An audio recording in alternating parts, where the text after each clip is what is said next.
En tant que pur français d'origine lozérienne, je suis fier de te présenter le premier aligot halal de France. Bon, alors de 1, ça a l'air grave bon, mais je voudrais surtout qu'on revienne sur les commentaires que cette vidéo a suscité. Vous êtes pas prêts, les gens? Je vais créer un restaurant rapide 100% porc. Il faut arrêter de se soumettre. Bientôt en halal, le chocolat, le jus d'orange, l'eau minérale. En tant que Français, on s'attendait plus à quelque chose de 100% pur porc.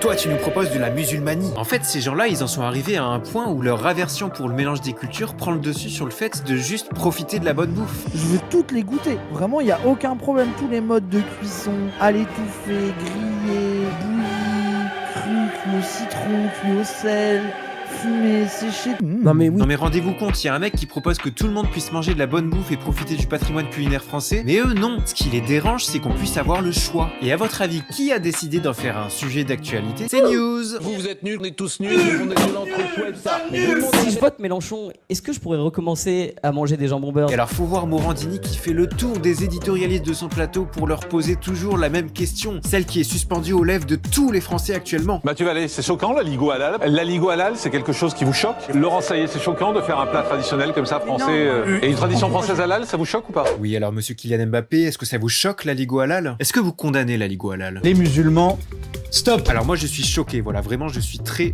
choqué. Je suis vraiment choqué et en plus de ça, je suis vraiment très choqué. Voilà, je suis vraiment choqué par le fait qu'un type accusé de harcèlement sexuel et corruption de mineurs puisse encore animer une chaîne télé en 4K sur nos écrans. Ce pointeur laser à rayon rouge vous accompagne partout. Mais ils en pensent quoi du coup nos petits génies de CNews? Ils sont choqués ou pas eux? Moi j'ai d'une région du Nord où la patate c'est la première production des agriculteurs, on pourrait la mettre halal. Mais attends Mathieu, t'as compris ce que c'est le halal ou bien tu parles de faire un abattage rituel de patates? Parce qu'en soi un aligot halal c'est pas le fromage ou les patates qui sont épluchées en direction de la Mecque, hein. C'est juste la saucisse qui est halal. Et on vous a gardé le meilleur tweet pour la fin. Ouais, t'as vraiment un mec qui a voulu lancer une cagnotte pour ouvrir son fast-food 100% porc, 100% français. Hashtag mon pays, mon saucisson. Non mais sérieux, déjà s'il vous plaît, il faut interdire l'IA aux droitards. Mais regardez cette esthétique immonde. Ils vivent tellement dans une réalité parallèle qu'ils sont obligés d'avoir recours à l'IA pour matérialiser leurs fantasmes racistes. Bon, évidemment, personne n'a donné dans sa cagnotte et le mec s'est fait lyncher. Ça s'appelle une charcuterie, il y en a des milliers dans le pays et tu seras pas capable d'en tenir une parce qu'il faut se lever le matin et bosser plutôt que de rester chez soi à pleurer sur les arabes. Bon après, je te vois venir, petit tweetos. Il y en a bien qui font des cagnottes pour des edits TikTok.